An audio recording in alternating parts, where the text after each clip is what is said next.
Y queríamos preguntarte primero lo que están pensando y más cuestiones que recibimos de los inversores, que es el plan de dolarización. ¿Qué tan rápido lo planteás? ¿Cómo va a funcionar en la práctica? ¿Y cómo vas a pasar la aprobación del Congreso? A ver, yo creo que hay una discusión previa sobre la dolarización. En realidad, en rigor, es la eliminación del Banco Central. La dolarización es una cuestión instrumental de última. Hay 4 ejes argumentativos. Uno tiene que ver con una cuestión de índole moral, que robar está mal, y el señoriaje no es ni más ni menos que una estafa de los políticos hacia las personas de bien. Por lo tanto, digamos, si consideramos que robar está mal, uno de los mayores ladrones de la historia de la humanidad es el Banco Central. El segundo punto tiene que ver con una cuestión de índole técnica, porque, y en el caso argentino es más evidente, cuando un producto no tiene demanda, su precio es cero. Entonces, si la moneda local no tiene demanda y su precio debería ser cero, los saldos reales de equilibrio son cero, cualquier cantidad de dinero que desee imponer un banco central, la contracara es que el nivel de precios tiende a infinito.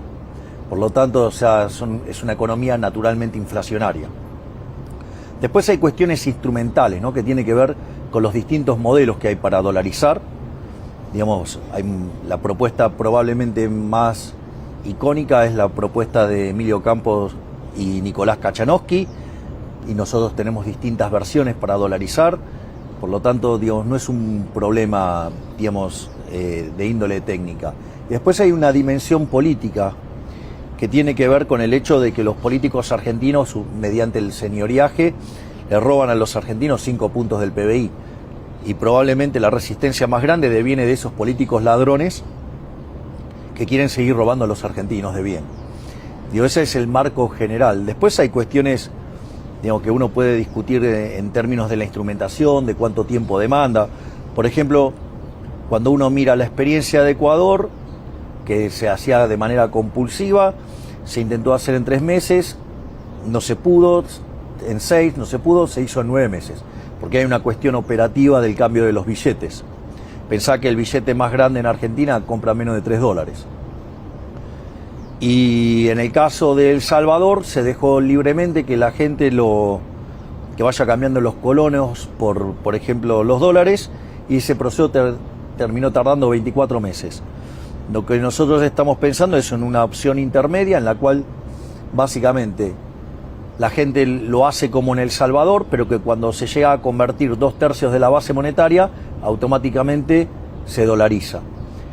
Por lo tanto, el tiempo lo va a determinar la gente, digamos, que es el tiempo que tarde en convertir 2/3 de la base, y después de eso, básicamente se dolariza. Entonces vos llegas a ganar, asumís el 10 de diciembre, presentás un proyecto al Congreso para dolarizar o este esquema de monedas competitivas, y ¿cómo financiás retirar esos 2/3 de base monetaria? A ver, vos para financiar, vos tenés que rescatar el balance del Banco Central, son 40.000 millones de dólares. Son 10.000 de base monetaria y 30.000 del ELIX. Vos tenés reservas, digamos, en términos de posición de oro, en posición de el fondo de Cedesa, el fondo de Basilea y los DEX, digo que estás en torno a los 10.000 millones de dólares. Por lo tanto, digamos, o sea, para retirar la base no tenés problema. Y para retirar las LELIX, vos tenés títulos públicos por el equivalente de 120.000 millones de dólares o 110.000 millones de dólares. Con lo cual, digamos, eso cotizando 1/3, digo, vos rescatás la base sin ningún tipo de problema, las LELIX sin ningún tipo de problema. Después vos podés tener opciones más o menos sofisticadas para hacer ese rescate. Pero la verdad es que aún en el caso más básico, de donde vos cambiaras esos títulos, que van a ser nuevos títulos con ley New York, digamos, ¿qué es lo que sucede? El día que vos dolarizás, la economía eliminó el riesgo moneda. Además, se convierte en un programa de estabilización creíble. Por lo tanto, además termina siendo expansivo, o sea que te baja el riesgo moneda, te baja el riesgo de contraparte, y además todo eso, esa conjunción deriva en una caída en el riesgo de tasa de interés. Por lo tanto, digo, esos títulos públicos van a tener una suba enorme y vos vas a hacer una ganancia de capital enorme. Por lo tanto, es un negocio fenomenal que muy pocos se los querrían perder, porque si suponete que fuera como en el Ecuador, que tardaste 9 meses, en 9 meses tuviste un retorno que podría oscilar entre el 100 y el 200% anual. ¿Y qué haces si el Congreso dice no? Lo voy a plebiscitar. ¿Y sacarlo? No, es que quede sometido a voluntad popular.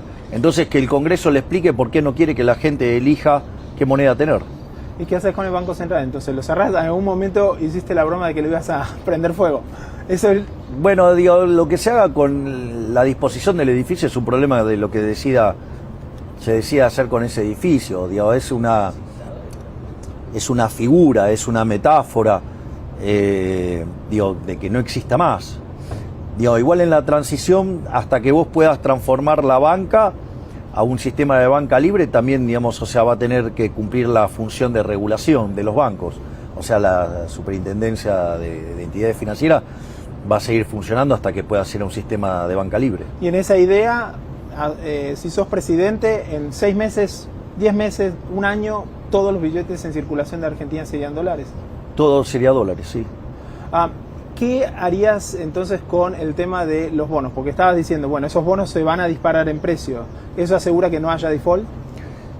Bueno, en realidad mejora tu riesgo de crédito, porque ahora vas a tener tasas de interés mucho más bajas. Por lo tanto, rolear la deuda existente sería mucho más fácil. Y además, como vos vas a tener una expansión, tus números fiscales mejoran. Y además nosotros estamos promoviendo una reforma del Estado que tiene como contrapartida una fuerte reducción del gasto público y una fuerte mejora en los números fiscales.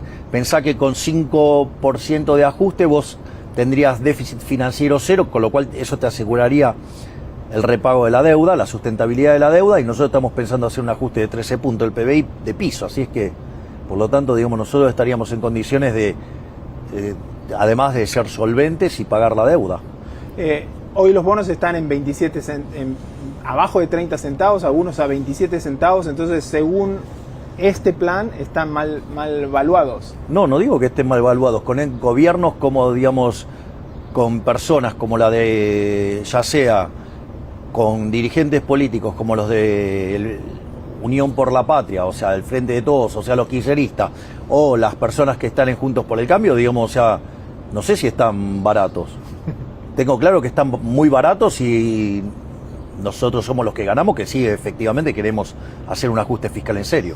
Déjame preguntarte del tema de inseguridad, porque es un tema muy importante en la campaña en Argentina, pero también en otros países de América Latina. ¿Cuál es tu plan ahí? Nosotros, en principio, el área de seguridad y defensa va a quedar en la órbita de Victoria Villarruel, o sea, que es la especialista en estos temas. O sea, los problemas más importantes en Argentina son la economía, ya sea en términos de inflación y crecimiento, y la inseguridad, digamos, y ella va a tener injerencia directa sobre 2 ministerios, que es el Ministerio de Seguridad Interior y Defensa Nacional. Nosotros ahí lo que estamos promoviendo es, el marco general cambia la forma de mirar los problemas. Hay una nueva doctrina en términos de seguridad que es el que las hace las paga. Se terminó, digamos, esto que acá se llama el zafaronismo, que es revierte, digamos, la posición y considera que la víctima es el victimario y viceversa. No, acá la víctima es la víctima y el victimario tiene que pagar.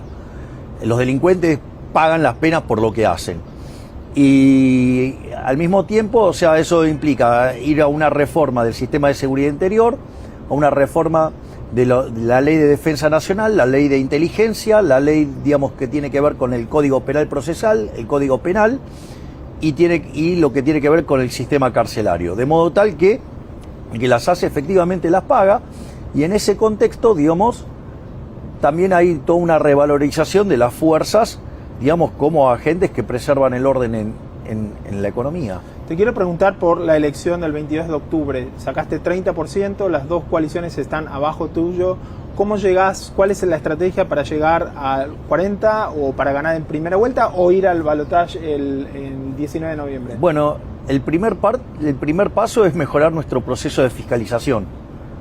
Si bien nosotros en tiempo récord logramos hacernos de 80.000 fiscales, que lo hicimos vía redes, digo, reclutamos más, pero llegamos a formar 80.000. A nosotros en la elección nos robaron 5 puntos.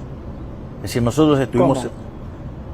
Bueno, digamos, por ejemplo, en este momento no quieren abrir las urnas porque hay, por ejemplo, urnas donde tenemos 0 votos.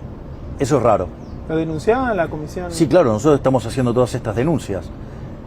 O, por ejemplo, cómo robaron boletas, o, por ejemplo, están los chicos que van al colegio y ahora encuentran boletas nuestras escondidas.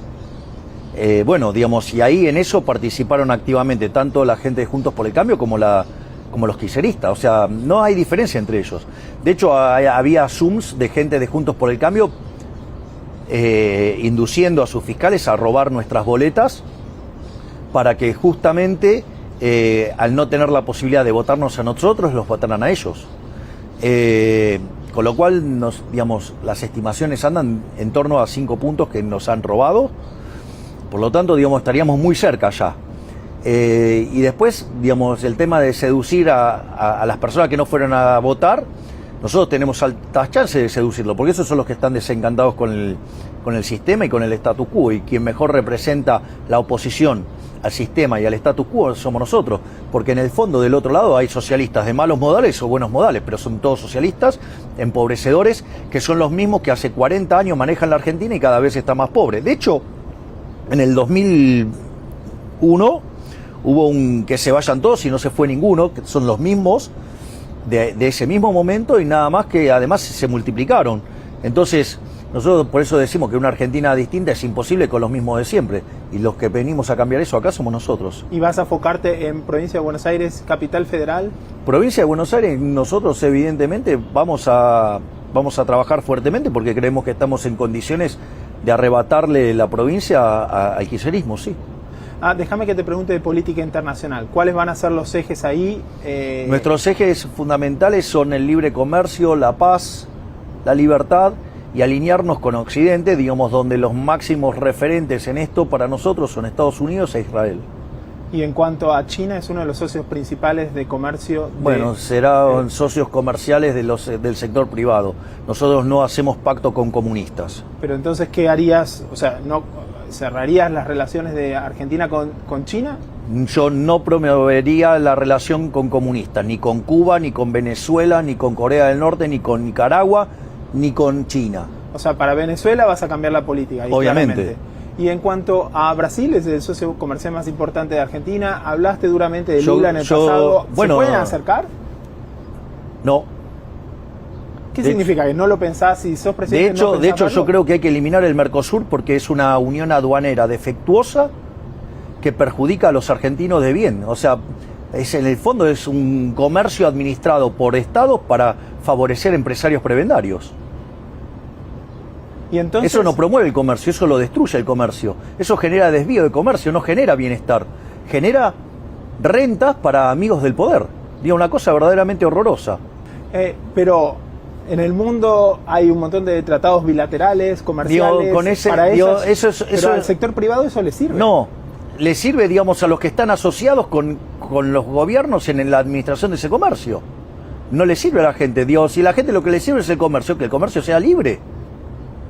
No es así. Es decir, cuando se mete el Estado hace daño. Entonces,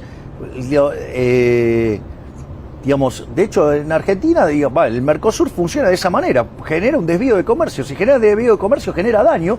¿Y quiénes son los que se benefician? Y los políticos ladrones con los empresarios prebendarios. Entonces la pregunta es, ¿por qué querés que haya empresarios prebendarios y políticos ladrones a costa de los ciudadanos de bien? Se habla que admirás a Donald Trump. ¿Es eso cierto?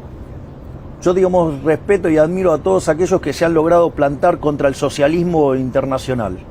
Y una, en cuanto a la reforma ya más fiscal, ¿qué vas a hacer con el Estado? Hablaste de 13 puntos del PIB. ¿Dónde vas a cortar y qué vas a privatizar? Nosotros el programa apunta a 15 puntos. Es una reforma del Estado donde se baja el gasto público, se bajan impuestos y se avanza en todo un conjunto de reformas que desregulan la economía.